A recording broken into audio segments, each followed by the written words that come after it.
पटियाला राजघराने की बहू और पंजाब के पूर्व सीएम कैप्टन अमरिंदर की पत्नी परनीत कौर आज बीजेपी का चेहरा हो चुकी है। बीजेपी का दामन उन्होंने थाम लिया है। हालांकि कयासबाजी बहुत पहले से चल रही थी, बातचीत उनकी पहले से चल रही थी और ये सिलसिला शुरू हो गया था तब से जब कैप्टन ने बागी तेवर अख्तियार कर लिया था। यानी साल 2021 में जब वहां पे चन्नी सरकार का गठन हुआ तो कैप्टन ने बागी रुख दिखाते हुए ना सिर्फ कांग्रेस पार्टी छोड़ा बल्कि उसके बाद उन्होंने एक नई पार्टी का गठन भी किया और समानांतर बीजेपी के साथ वो चलते रहे और बीजेपी के साथ उनका तालमेल बेहतर होता रहा। लेकिन इस बीच कांग्रेस पार्टी में रहने के बावजूद परनीत कौर हमेशा कांग्रेस पार्टी की गतिविधियों से दूर रही और यहां तक कि उन्होंने पार्टी लाइन से अलग हटकर भी कई बार स्टैंड भी लिया। महुआ मोइत्रा का एग्जाम्पल सबसे बड़ा उदाहरण है और उसके बाद पार्टी ने 2023 में फरवरी महीने में उनके ऊपर एक्शन भी लिया था और वो निलंबित सांसद थी।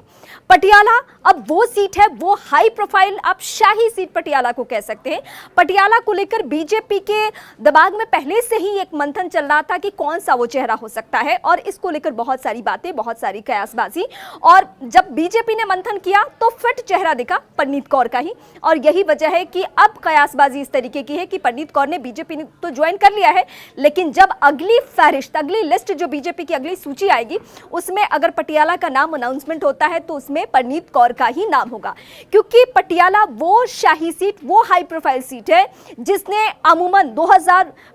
1999 के बाद से साल 2014 को छोड़ दे तो सिर्फ और सिर्फ उसने परनीत कौर को ही पहचाना और परनीत कौर ने भी उसी तरीके से वहां पे लोगों को मदद भी की है और लोगों के लिए काम भी किया है। हालांकि एक पॉइंट बहुत महत्वपूर्ण है, अभी तक जो सियासी तौर पे उनका कामकाज संभाल रहे थे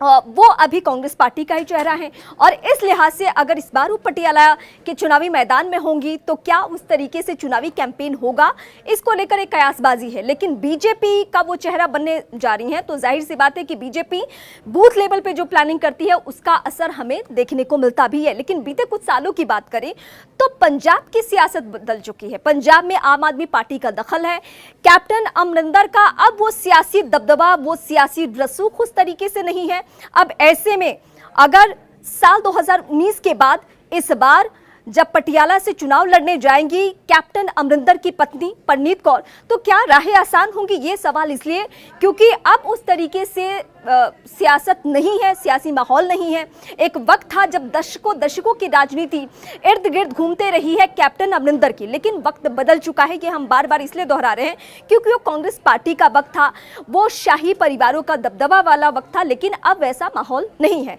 तो देखना बहुत दिलचस्प होगा कि परनीत कौर के आने से क्या बीजेपी को फायदा होता है या फिर परनीत कौर को फायदा होता है पटियाला सीट को लेकर, क्योंकि कांग्रेस पार्टी के बेहद करीबी रहे कैप्टन अमरिंदर। जब से कांग्रेस पार्टी छोड़ चुके हैं तब से हमने देखा कि उनके सियासी रसूख में कमी ही देखने को मिल रही है। अब इस बार का चुनाव परिणाम यानी साल 2024 का चुनाव परिणाम तय करेगा कि जो ये पटियाला का शाही परिवार है उसका सियासी रसूख कायम है या फिर उसमें कहीं ना कहीं कमी आ गई है।